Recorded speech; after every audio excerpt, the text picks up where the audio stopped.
Hey guys, since the release of the patch, I have learned quite a bit more about the meta. I want to try and jam as many tips, tricks, advice for you guys to climb in a short amount of time. So let's get to it. First thing, Ghoul of the Feast is very strong. This unit allows you to power level once you have it and you have a board that suits it. So what does that look like? Icky Imp, Risen Rider, Micro Mummy, all tokens, things that make more things, and then a Ghoul of the Feast, bonus points if you have taunt to prevent it from getting sniped. Because of this, I tend to either go tier 3 on turn 3 if I start with a token minion and I don't have great minions in my shop, or I will Jeeve Curve. Jeeve Curve is essentially buy a 1-drop on turn 1, buy a 1-drop on turn 2, turn 3 hopefully you have a token minion or you have already bought that, so in this case an economy unit, a Elemental for instance, so you can buy that and also level. Then you're on tier 2 and then you just level straight to tier 3 and you have access to tier 3 one turn earlier than the normal conventional curve. If you then secure a Ghoul of the Feast, you can power level all the way to 5 or 6, whatever your strategy requires. Next, we're going to go over the compositions that I play a lot. And here you're going to see whether you want to be on tier 5 or tier 6 based on what you're trying to play. First off, I think the strongest composition you can possibly play in this meta is a Nubarak token.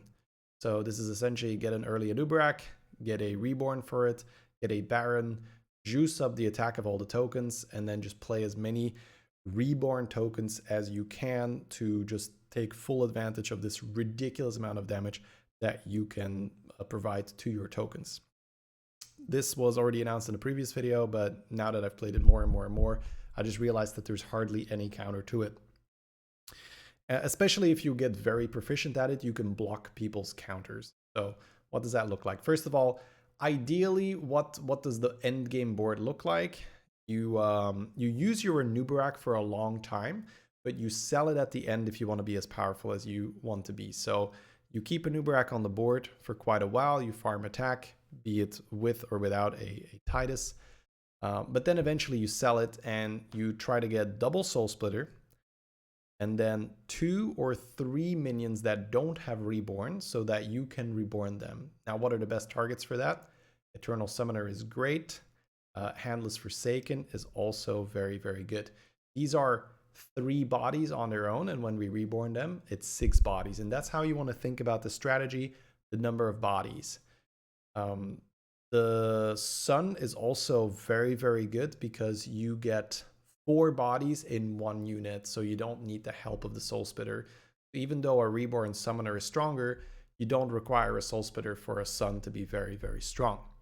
Now, during the early to mid game, you're going to want to keep your Nubarak on the board as long as you can, because if there is an opponent that relies on stats, so this can be Master of Realities with Elementals or huge Nagas, for instance, you want to try and milk that Nubarak attack as long as you can.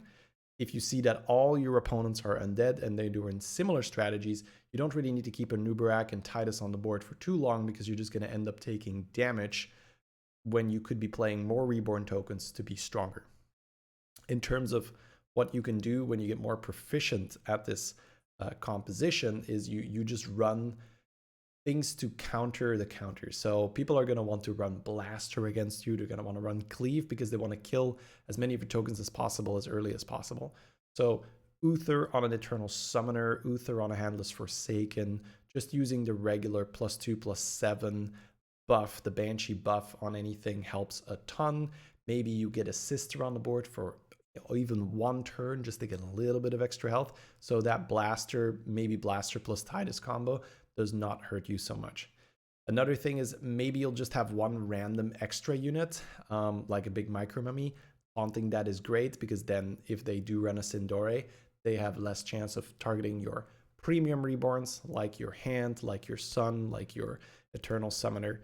So if you don't have that throwaway unit, taunting both your Soul Splitters is also great because these are also very low value Reborn targets. They just come back as their own body. They are there to support the Summoner, the Handless. Okay, so that is the best comp. Now, you don't always get that, and this meta is very, very fast-paced. People have learned to buy the good cards, and you either hit or you die. So try to really, really keep that in mind, that you either hit a good composition or you need to be in damage control mode. And the next composition is so good for that because it's instantly powerful. It's Felstomper. So in this meta, you get very, very heavily rewarded for having a board that can take advantage of Ghoul of the Feast, of Felstomper, of Anub'arak. So just focusing on having tokens on your board, Soul Splitter plus another undead, or even an ixxdeee that you can keep for a long time, a module with a menace on it, a Void Lord, etc. You know what I'm talking about. Because then if you either go to 6 and roll into Felstomper, triple into a Felstomper, you can just put that on your board, and that can sometimes even win you the game if the last opponent didn't really hit anything. I've won games where my opponent had a 300 Myrmidon, but I had 2 Felstompers in the back, and I just created 50, 60 damage units, and it's so incredibly strong. Now, if you want to create this as a high-end comp, then you can start thinking of some really, really good token engines, like I'm going to play Omega Buster with Kangor. That's a lot of summons over and over and over again. Reborn on a high main, stuff like that is great. So if you want to play this more high end and actually try to win the game, you can really try to think, okay, what's the most amount of summons I could fit on this board? Now, bonus points if you have extra taunts, because that does mean that you have a higher chance of keeping your Felstompers alive. This is the big downside of Felstomper compared to Anub'arak. If Felstomper dies, the comp ends.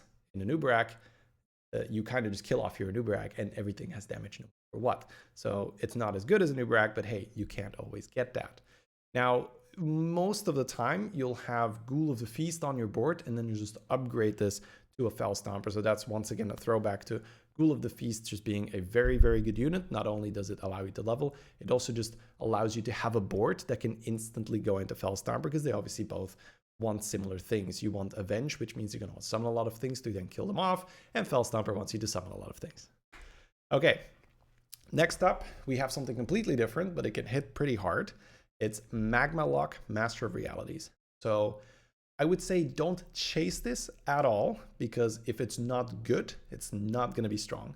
But if the game is throwing Magma Locks at you, and especially if you're on tier 5 and you just see a Master of Realities, this is an insane amount of stats that can be generated very, very quickly, because the Magma Lock scaling happens 1 by 1. So every time your Magma Lock gains +1, +1, +1, +1, the Master goes +1, +1, +1, +1. So if you have 2 Magma Locks on the board, that Master just whoop, goes very high stats very quickly. Now you can utilize Brand to generate more cards with Primal Fin, with Tavern Tempest. You can cycle Scout. There are many, many things that you can do. But once again, I would say don't chase this, don't force it, because if you just have this mediocre board of like 30 Magma Lock, 60 Master, you are still going to get wrecked by a lot of these token setups. But I've seen many boards with 200, 300 health Magma Lock. The Master goes over 400 health, etc. And this is very possible if you do get that great setup, especially if you're a Millhouse, if you're a Gallywix. If you have additional resources to play cards, sell cards, then the Magma Lock is going to grow a lot faster, and so the Master will too. So yeah, keep that in mind. Not something to force, but be on the lookout for it. Be like, oh, this could be a Magma Lock game. Then Greta is another thing. Greta is the new Pirate Naga hybrid. You can either use this by going Infinite Pirates. This is still very strong if you hit it, but keep in mind, it's a very fast meta. So again, don't force it. Same as the Magma Lock strategy. If you have a Greta, you hit a Hogger, you're sure you can bite it. You hit another Hogger, then you're infinite because you use the gun on the Hogger. It's golden. The next Hogger, that makes you infinite. You have now infinite money, and you can build a board where you maybe even have Golden Blaster and Titus for the end game to beat token comps, etc. But yeah, once again, keep in mind, it's a very fast meta. So if you don't hit that second Hogger, don't sit on it the whole time. It's probably better for you to transition into a more tempo heavy comp, be that, some Mama Bear stuff, or you get the Felstomper or whatnot. Keep in mind that you can still go Infinite Pirates. And the reason that I mentioned it as Greta instead of Pirates is that you can also do Naga stuff with this. So Greta for me is quite a solid unit. I tend to play the Naga variant more than the Pirate variant. This is because Nagas are faster most of the time because you get Greta, you get an Atissa, you use the gun on the Atissa, suddenly you have a golden Atissa, and if you have something like a Pashmar or a couple extra Spellcraft units, that tends to scale very, very quickly as opposed to, oh, now I need to roll a second Hogger, etc. But yeah, obviously the Infinite Money variant, the Infinite Pirate variant is stronger. But so another card to keep in mind, hey, I have a Greta, I might be able to do something where I scale with some Nagas. But again, keep in mind, don't want to sound like a broken record, meta is very fast, so don't wait too long. Don't get this too late. You need to have a board that wins fights, and most of the time that's going to be tokens. Sometimes you'll be able to do stats. So last, in terms of the compositions, I have Eternal Summoner. The reason why I have this so low, and you might say, why is this so low? Isn't Eternal Summoner super strong? It's almost always combined with a Nubrak, so I count that in the Nubrak composition. You like having Eternal Summoner there, as we covered that, because it's a lot of bodies. But if you're just playing an Eternal Summoner and it's not being boosted by Nubrak, it's very slow, and you tend to get value traded by people that have a big Chronormu, the dragon where they sold a lot, or they have this big Master of Realities, and you don't quite get there. Now, if you're Putricide and your creations are also summoners and you have like 5 summoners total on board, okay, fair, that will get there on its own. But for most normal heroes, just Eternal Summoner isn't enough. So if you tend to get this early, or if you happen to get this early, you can add a Nubarak later on to just add a little bit more juice to those Eternal Knights, because just the attack scaling on their own is generally not enough to compete with the big stats or the big token comps that other people will have. Okay, last, not the last comp, but the last piece of advice of the video is tech. Keep this in mind. Because the meta is so fast, it is very, very valuable for you to buy minions that directly affect your next fight. Very simply put, if you're fighting against undead players, get a straight shot, because this will deny them reborn value. And as we covered, the more reborn they have, the more token value they have. So they heavily rely on this. Sure, they're going to taunt their soul splitters if they are proficient at playing the composition, which not everyone is. But that's still 2 tokens you're just dunking, especially if they don't have health. You just kill both the soul splitters, which is very, very nice. So you still reduce them. And you can even put it second or third. I'm a little bit scared of that because a lot of the time I tend to put it there and then it just like hits a taunt that's already reborn or something, and I tend to not get value, so I tend to put the straight shot first. The other is Tunnel Blaster and Titus. Once again, if your opponent is proficient at playing the Anubrak or whatever other composition they're playing, they will have played around it, but not everyone does this. Also, sometimes you just don't get an Uther, sometimes you just don't get a Sister, and even though they know they should increase the health, they haven't been able to do it yet. So keep your eye on it. If they have very, very low HP on their board, the Tunnel Blaster is very good.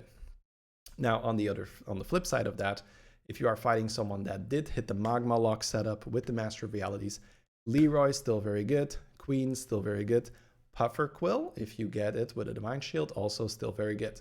So right now we are in this meta where there's 2 polar opposites of what people are doing. It's either like full tokens or giga big stats. So you're either on the lookout to mess with the tokens, or you're trying to get the Leroy, get the poison into the big minions. Okay guys, that was it. I hope this was very useful. Let me know what you think in the comments. And if you enjoyed the video, please like and subscribe. See you next time.